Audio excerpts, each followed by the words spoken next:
पिछली क्लास में हम लोगों ने क्या पढ़ा था? HCl के बारे में। किसके बारे में? HCl। तो HCl का कार्य क्या क्या होता है?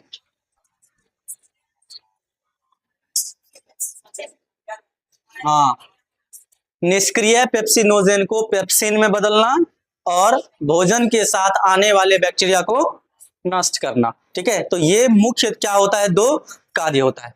अब चलिए हम लोग म्यूकस पे, म्यूकस का क्या कार्य होता है वो देख लेते हैं। ठीक है, तो म्यूकस क्या करता है? अमाशय की दीवार तथा जठर ग्रंथियों को हाइड्रोक्लोरिक अम्ल तथा एंजाइम पेप्सिन से सुरक्षित रखता है। क्या करता है ये? HCl से और एंजाइम पेप्सिन से अमाशय की दीवार को सुरक्षित रखता है। अब देखो होता क्या है कि जब हम लोग मतलब खाना नहीं खाते हैं, ठीक है, भूखे रहते हैं लंबे समय तक, उस समय भी तो क्या होगा? जठर रस स्रावित होगा, और वो जठर रस क्या करता है? उसमें तो है HCl, जठर रस में क्या है? HCl है, और साथ साथ में क्या है? अब बन गया है पेप्सिन। जो पेप्सिनोजेन है वो किस में चेंज हो गया? पेप्सिन में चेंज हो गया। तो ये जो पेप्सिन और HCl है, ये अमाशय की दीवार पर क्रिया करता है और उसमें घाव हो जाता है। उसमें क्या हो जाता है? घाव हो जाता है। अगर हम लोग लंबे समय तक भूखे रहते हैं, अब ऐसा नहीं कि वैसे भी मतलब हो जाएगा, भूखे रहने के कारण होगा। ठीक है, तो यहीं पर ये देखो क्या कर रहा है कि पेप्सिन अब करता क्या है? भोजन के प्रोटीन पर कार्य कर उसे किस में बदल देता है? पेप्टोन में। पेप्सिन क्या करता है? प्रोटीन पर कार्य करके उसे किस में बदल देता है? पेप्टोन में। किस में बदल देता है? पेप्टोन में। ठीक है, मतलब सिंपल प्रोटीन में चेंज कर देता है। किस में चेंज कर देता है? सिंपल प्रोटीन में। ठीक है, अब देखो क्या कर रहा है कि मनुष्य के अमाशय में प्रतिदिन लगभग 3 लीटर जठर रस का स्राव होता है। कितने लीटर? 3 लीटर जठर रस का स्राव होता है। जब कोई व्यक्ति लंबे समय तक भूखे रह जाता है, तब उनके अमाशय में हाइड्रोक्लोरिक अम्ल की मात्रा बढ़ जाती है, जिसके कारण म्यूकस की स्राव घट जाती है। तो अगर हम लोग भूखे रहेंगे फिर भी जठर रस का स्राव होगा, इससे क्या होता है? हाइड्रोक्लोरिक अम्ल का जो सांद्रता है वो धीरे की मात्रा बढ़ जाती है, जिसके कारण से म्यूकस का स्राव घट जाता है, और HCl की वजह से अमाशय की दीवार पर अंदर की ओर धसे हुए घाव निकल जाते हैं, जिसको हम लोग क्या कहते हैं? Peptic ulcer. क्या कहते हैं? Peptic ulcer. पेट से पेप्टिक अल्सर मीन्स होता है घाव। क्या होता है? घाव। पेप्टिक अल्सर हो जाता है, तो इसीलिए लंबे समय तक भूखा रहना चाहिए? नहीं रहना चाहिए। अच्छा, अब अमाशय में भोजन के वसा का आंशिक पाचन एंजाइम गैस्ट्रिक लाइपेज के द्वारा होता है। तो अमाशय में भोजन के वसा का आंशिक पाचन किसके कारण होता है? गैस्ट्रिक लाइपेज के कारण। गैस्ट्रिक लाइपेज वसा को वसा अम्ल तथा ग्लिसरॉल में बदलता है। गैस्ट्रिक लाइपेज क्या करता है? वसा को वसा अम्ल, फैटी एसिड और ग्लिसरॉल में चेंज करता है। अमाशय में अब भोजन का स्वरूप गाढ़े लेई की तरह हो जाता है। लेई समझते हैं ना तुम लोग? वो जो चिपकने वाला होता है उसी को हम लोग क्या कहते हैं? लेई कहते हैं। लेई लोग सब कहते हैं। हाँ, आटा का बनता है, मैदा का बनता है, बेसन का नहीं बना लेना, चिपकेगा ही नहीं, है ना? तो काइम, अब उसको क्या कहते हैं हम लोग? काइम। काइम अमाशय के पाइलोरिक छिद्र के द्वारा छोटी आंत में पहुंचता है। तो ये पाइलोरिक छिद्र कहां पर होगा? पाइलोरिक भाग के पास। कहां पर होगा? अमाशय के कितने भाग होते हैं? कार्डियक, खंडिका, पाइलोरिक होता है ना। पाइलोरिक छिद्र होता है, उससे जाता है कहां पर? छोटी आंत में। कहां जाता है? छोटी आंत में। फिर छोटी आंत में अब क्या क्या होता है देखो। छोटी आंत आहार नाल का सबसे लंबा भाग होता है। क्या होता है? सबसे लंबा। पूरा आहार नाल कितने मीटर का? 8 से 10 मीटर का। ये अकेले 6 मीटर का होता है।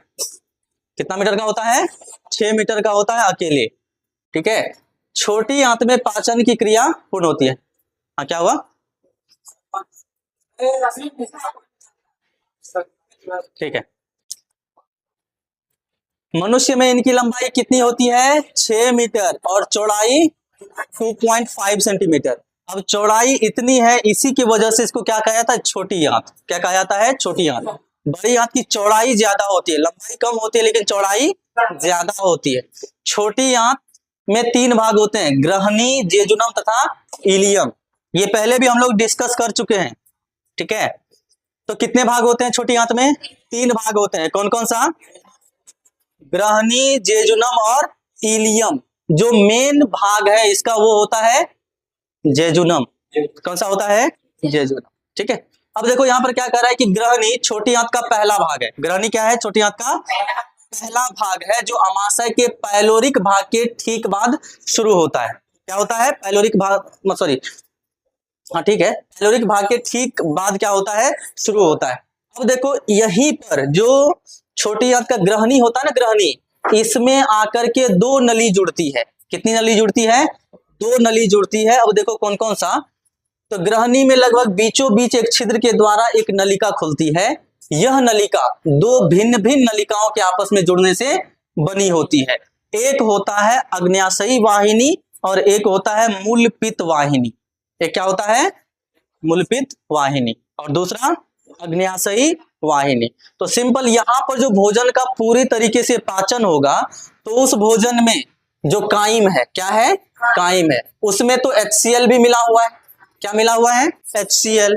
और HCl की उपस्थिति में जो डाइजेस्टिव एंजाइम्स हैं, जितने भी क्या कहते हैं उसको, पाचक एंजाइम है, वो काम नहीं करेगा। तो इसके लिए लीवर से आता है क्या चीज? पित्तरस। क्या आता है? पित्तरस। ठीक है, ये पित्तरस क्या करता है? इसको न्यूट्रल बना देता है, क्षारीय बनाता है, जो भी बोल लो। ठीक है, जिसके कारण से और दूसरा जो पाचक क्या होगा, रस होगा, वो उस पर काम करेगा। ठीक है, किस पर? भोजन पर। तो इनमें से एक नलिका अग्न्याशयी वाहिनी तथा दूसरी नलिका मूलपित्त वाहिनी होती है। जेजुनम छोटी आंत का मुख्य भाग है। यह भोजन को ग्रहणी से इलियम तक पहुंचाता है। ठीक है, और लगभग में प्रोसेसिंग जो होता है, फूड का डाइजेशन जो होता है, वो इस भाग में कंप्लीट हो जाता है लगभग में। ठीक है, अब देखो क्या कर रहा है कि इलियम में भोजन का अंतिम रूप से पाचन समाप्त हो जाता है। तो लगभग में समाप्त हो जाता है कहां पर? जेजुनम में। ठीक है, और कंप्लीट पाचन हो जाता है कहां पर? इलियम में। ठीक है, इलियम में जो है छोटी छोटी अंगुली जैसी संरचना होती है। ये जो मतलब इसका भाग होता है ना, इस पर क्या होती है? छोटी छोटी उंगली जैसी संरचना होती है। तो जब पचा हुआ भोजन इधर से होकर के जाता है ना, तो इसके थ्रू क्या होता है? ये अवशोषित हो जाता है। क्या हो जाता है? अवशोषित हो जाता है। और यही क्या करता है? छोटी आंत के सरफेस एरिया को बढ़ा देता है। ये जो उंगली जैसी संरचना होती है, ऐसे ऐसे, ये सरफेस एरिया, सतह को जो क्या करता है? बढ़ा देता है, जिसके कारण से अवशोषण अच्छी तरीके से हो पाता है, नहीं तो अवशोषण नहीं हो पाता। इसीलिए यहाँ जो है मतलब छोटी आंत की लंबाई इतनी ज्यादा है। शाकाहारी जंतुओं का जो छोटी आंत होता है उसकी लंबाई ज्यादा होती है मांसाहारी की अपेक्षा। मांसाहारी जो भोजन होता है वो इजीली वे में डाइजेस्ट हो जाता है, आसानी से पच जाता है। ठीक है, इसलिए उसकी छोटी आंत जो होती है वो छोटी होती है। ठीक है, इतनी लंबी नहीं होती है। लेकिन हम लोग जो भोजन करते हैं, यानी कि या जो शाकाहारी जीव है वो जो भोजन करते हैं, उसमें सेल्यूलोज होता है। क्या होता है? सेल्यूलोज होता है, और उसको पचाना आसान काम नहीं होता है। ठीक है, तो यहाँ पर तो हम लोग सब चीज खाते हैं, हम लोग तो सर्वाहारी हैं, तो कुछ जल्दी से पच जाता है और कुछ जल्दी से नहीं पचता है। कोई नहीं, एक अलग से वीडियो बना देंगे कि कौन सा ऐसा सब्सटेंस है और उसको कितना टाइम लगता है पचने में। लगभग में देखो हर एक का क्या है, अलग अलग है। जितना मसालेदार भोजन सब होता है वो जल्दी से नहीं पचता है, उतना टाइम लगता है मसालेदार भोजन को पचाने में। इसीलिए जो हम लोग मांस मछली सब खाते हैं ना, तो देखना उसमें बहुत ज्यादा क्या होता है, मसाला पड़ता है ना। एक तो हीट भी बहुत ज्यादा पड़ता है उसमें, इसलिए वो सब थोड़ा सा हमारे लिए हानिकारक भी हो जाता है, फायदेमंद भी है। हाँ, तो पचे हुए भोजन का अवशोषण भी कहाँ हो जाता है? छोटी आंत के इसी भाग में। कहां पर? इलियम में। कहां पर हो जाता है? इलियम में। छोटी आंत में भोजन का पाचन पित्त, अग्न्याशयी रस तथा आंतरस, सक्कस एंटेरिकस, ये आंतरस का नाम है। ठीक है, जो यानी कि स्मॉल इंटेस्टाइन में से जो एंजाइम निकलता है उसका नाम क्या है? Succus entericus. क्या नाम है? Succus entericus. गाल पर से हाथ हटाओ, ठगना लगा लेता है, बुढ़ा हो गया। तो छोटी आंत में जो भोजन का पाचन होता है वो किस किस कारण से? एक तो पित्त रस, अग्न्याशयी रस और आंतरस, इन तीनों को मिलाकर के कंप्लीट भोजन यहाँ पर पच जाता है, अवशोषण भी यही हो जाता है। क्लियर है? समझ में आई बात? हाँ, तुम लोग तो समझदार हो ही, कभी ऐसा लगे तुम लोग समझदार नहीं हो, है ना। अब चलो यकृत, तो यह क्या है, हमारे शरीर की सबसे बड़ी ग्रंथि है, ठीक है, जो उदर से ऊपरी दाहिने भाग में अवस्थित है। किधर? इधर की तरफ, ठीक है, इधर की तरफ नहीं है, ये बोल रहे हैं इधर की तरफ, यहाँ, ठीक है। तो लीवर कहाँ पर है? यहाँ पर है, इस भाग में, ठीक है। इधर क्या होता है? लंग्स होता है, इधर क्या होता है? लंग्स होता है, लंग्स से थोड़ा सा नीचे, इसलिए जो लीवर का स्ट्रक्चर भी जो है ना थोड़ा सा, ये यहाँ तो नहीं दिख रहा है, अलग है, ठीक है, नहीं रहने दो, बाद में दिखा देंगे, है ना। तो देख लो इसको, तो यह शरीर की क्या है, सबसे बड़ी ग्रंथि है। कितना किलो का होता है? 1.5 किलो का। कितना किलो का? 1.5 किलो का। यकृत कोशिकाओं से पित्तरस का क्या होता है? स्राव होता है। यकृत नलिकाएं पित्ताशय से निकलने वाली नलिका के साथ जुड़कर एक मूल पित्तवाहिनी, सॉरी पित्तवाहिनी होगा, पिवाहिनी लिखा गया है, ठीक है, क्या होगा? पित्तवाहिनी, ठीक कर लो उसको, क्योंकि तो लिख लिया होगा वैसा ही, है ना। अब देखो पित्त कैसा होता है? गाढ़ा एवं हरा रंग का क्षारीय द्रव है। पित्त कैसा है? गाढ़ा एवं हरा रंग का क्षारीय द्रव है। अब इसका देखो 2 मुख्य कार्य होता है। कितना मुख्य कार्य होता है? 2 मुख्य कार्य होता है। कौन कौन सा? यह ग्रहणी में आए अम्लीय कायम की अम्लीयता को नष्ट कर उसे क्षारीय या उदासीन बना देता है। क्या करता है? क्षारीय या उदासीन बना देता है, ठीक है। और पित्त लवणों की सहायता से भोजन के वसा का विखंडन तथा पायसीकरण, सॉरी पायसीकरण होता है, पयासीकरण लिखा, ठीक है, पायसीकरण होगा, क्या होगा? पायसीकरण, मिस्टेक हो जाता है ना, ताकि तोड़ने वाले एंजाइम उस पर आसानी से क्रिया कर सके। हाँ, सहायता भी उल्टा पुल्टा हो गया, ठीक है, लिख लिया, ठीक किया सबको, सहायता ठीक से लिखा है ना तो लोग? हाँ, चलो कोई बात। ये तो सिंपल पितरस क्या करता है? अग्न्याशयी से, सॉरी अमाशय से जो ग्रहणी में भोजन आता है, कौन सा? अम्लीय। कौन सा भोजन आता है? अम्लीय भोजन आता है, उसको उदासीन कर देता है, क्षारीयता, सॉरी अम्लीयता को क्या करता है? नष्ट कर देता है। और दूसरा वसा का पाचन करता है। क्या करता है? वसा का पाचन करता है। उसी को हम लोग पायसीकरण भी कहते हैं। क्या कहते हैं? पायसीकरण, एकदम से सॉफ्ट बना देता है कि उस पर दूसरे एंजाइम और अच्छे तरीके से क्या करे? कार्य कर सके। दूसरे एंजाइम क्या कर सके? अच्छे तरीके से कार्य कर सके, ठीक है। अब क्या है? अग्न्याशय। क्या है? अग्न्याशय। ये देखो, ये ग्रंथि है दोनों प्रकार की, मिश्रित ग्रंथि इसको कहते हैं। क्या कहते हैं? मिश्रित ग्रंथि। इससे हार्मोन भी निकलता है, एंजाइम भी निकलता है। तो अभी हम लोग पाचन के बारे में पढ़ने, तो यहाँ पर सिर्फ किसका काम होगा? एंजाइम का। किसका काम होगा? एंजाइम का, ठीक है। तो अमाशय के ठीक नीचे तथा ग्रहणी को घेरे पीले रंग की ग्रंथि होती है, जो क्या कहलाती है? अग्न्याशय कहलाती है। क्या कहलाती है? अग्न्याशय कहलाती है। और अग्न्याशय से अग्न्याशयी रस निकलती है। इसमें होता है लैंगरहैंस की द्वीपिकाएं, यानी कि ये कोशिकाएं होती है जिससे निकलता है एंजाइम। लैंगरहैंस की द्वीपिकाएं, लिख लो इसको, लैंगरहैंस की द्वीपिकाएं। इसके नीचे में कोई थोड़ा सा भी जगह नहीं है? अरे कंजूस सबरे, हाँ तो इतना जगह में लिख दो। कौन सी कोशिकाएं होती है? लैंगरहैंस की द्वीपिकाएं होती है। अरे मुंह देख रहा है, लिखो तो। अग्न्याशय में लैंगरहैंस की द्वीपिकाएं होती हैं, इसी से निकलता है ये सब एंजाइम। जैसे जठर ग्रंथि जो है वो 3 प्रकार की कोशिकाओं से मिलकर के बना होता है ना, उसी तरीके से इसमें भी होता है।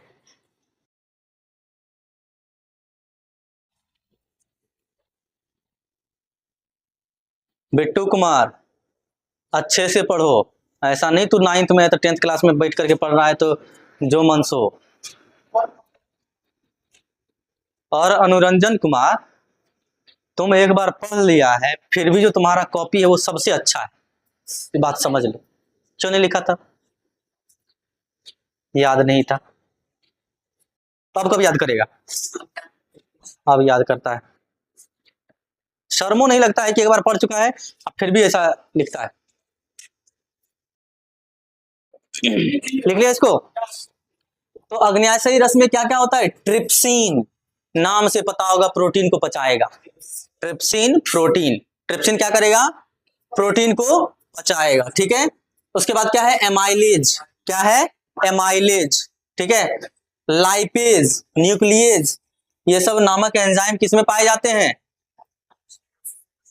हाँ, ये रहा पूरा का पूरा अग्न्याशय। क्या है? अग्न्याशय।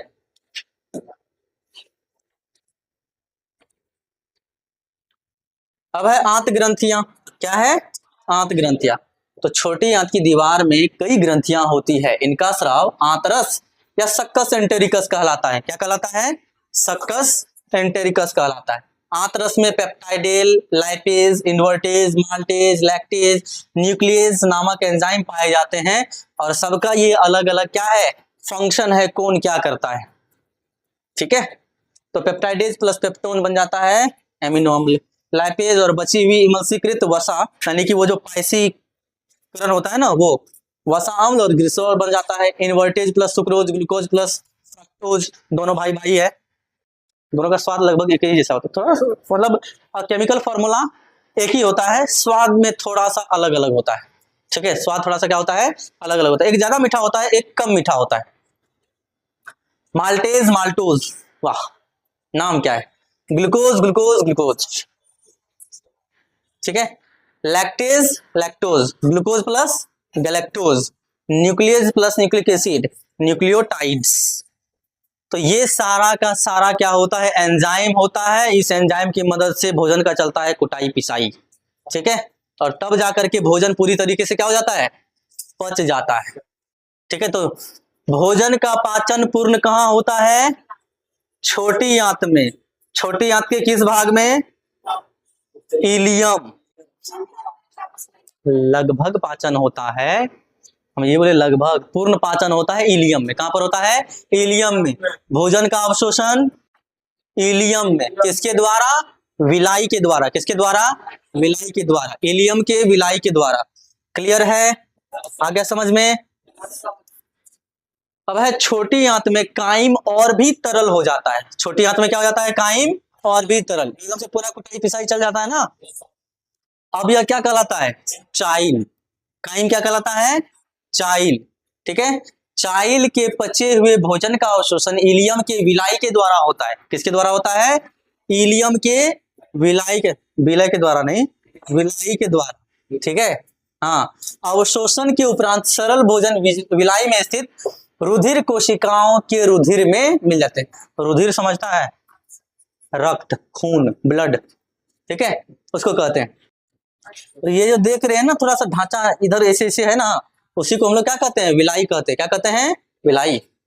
तथा रुधिर संचार के द्वारा विभिन्न भागों में वितरित हो जाते हैं। तो वही जो वितरित होते हैं उसका यूज होता है, उसको क्या कहते हैं? स्वांगीकरण। क्या कहते हैं? स्वांगीकरण। अंतर्ग्रहण, पाचन, अवशोषण और स्वांगीकरण। और जो इतना कुटाई पिटाई के बाद भी नहीं पचे, जैसे तुलो थत्थर होता है ना, इतना कुटाई पिसाई के बाद भी पड़ता नहीं है, तो लतकूच जिसको कहते हैं, ठीक है, लतकूच, है ना। तो वैसा जो भोजन होता है वो चला जाता है बड़ी आंत में। कहाँ चला जाता है? बड़ी आंत में, ठीक है। हाँ, तो अब बड़ी आंत में कहता है, छोटी आंत की आहार नाल के अगले भाग को क्या कहते हैं हम लोग? बड़ी आंत। यह दो भागों में बटा होता है। कितने भागों में? दो भागों में, कोलन और रेक्टम, मलाशय। कोलन और, ये भाग कोलन तथा मलाशय या रेक्टम कहलाता है। छोटी आंत तथा बड़ी आंत के जोड़ पर एक छोटी नली होती है, जिसको हम लोग क्या कहते हैं? सीकम कहते हैं। क्या कहते हैं? सीकम कहते हैं। और कोलन 3 भागों में विभक्त होता है, ऊपरीगामी, अनुप्रस्थ और अधोगामी। ऊपर की तरफ चढ़ता है, फिर इधर आता है और फिर इधर आता है। समझ में आया? इधर देखो, इधर इधर देखो, बड़ी आंत है, ये गया ऊपरीगामी, ये हो गया तुमको अनुप्रस्थ, और ये हो गया अधोगामी। ठीक है, ये किसी गांव का नाम नहीं है ना?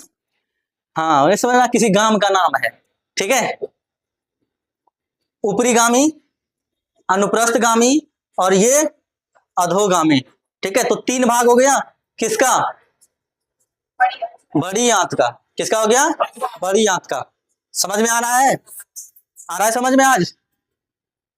हाँ, तो यही से भोजन का क्या हो जाता है, भोजन में जो क्या होता है रे, जल, उसका अवशोषण हो जाता है। तो देखो, अधोगामी कोलन रेक्टम में खुलता है, जो अंत में मलद्वार के द्वारा शरीर के बाहर खुलता है। अपचा भोजन, उसको अपचा नहीं पढ़ेंगे, अपचा। क्या पढ़ेंगे? अपचा, नहीं तो अपचा भोजन। अपचा भोजन इलियम के कोलन में से होते हुए रेक्टम में पहुंचता है, मलाशय में। कहां पहुंचता है? मलाशय, मल का आशय, उसको क्या कहते हैं? मलाशय। बड़ी आंत के इन भागों में अपचे भोजन, अपचे भोजन नहीं, अपचे भोजन का अतिरिक्त जल भी अवशोषित हो जाता है। इसीलिए लोग को कहता है ज्यादा से ज्यादा क्या करो? पानी पियो। ठीक है, क्योंकि यहाँ पर जो मतलब अपचे भोजन में से जो जल होता है ना, वो भी अवशोषित हो जाता है, और वो जो अवशोषित हो जाता है, इसकी वजह से भोजन हो जाता है सॉलिड। ठीक है, और सॉलिड हो जाता है तो फिर दिक्कत होता है, उसकी वजह से हो सकता है पाइल्स हो जाए, जो पानी नहीं पीता है ज्यादा। ठीक है, अंत में अपचा भोजन है ना, अपचा भोजन मल के रूप में अस्थायी तौर पर रेक्टम में संचित रहता है, जहां से यह समय समय पर मल द्वार के रास्ते शरीर से बाहर निकल जाता है।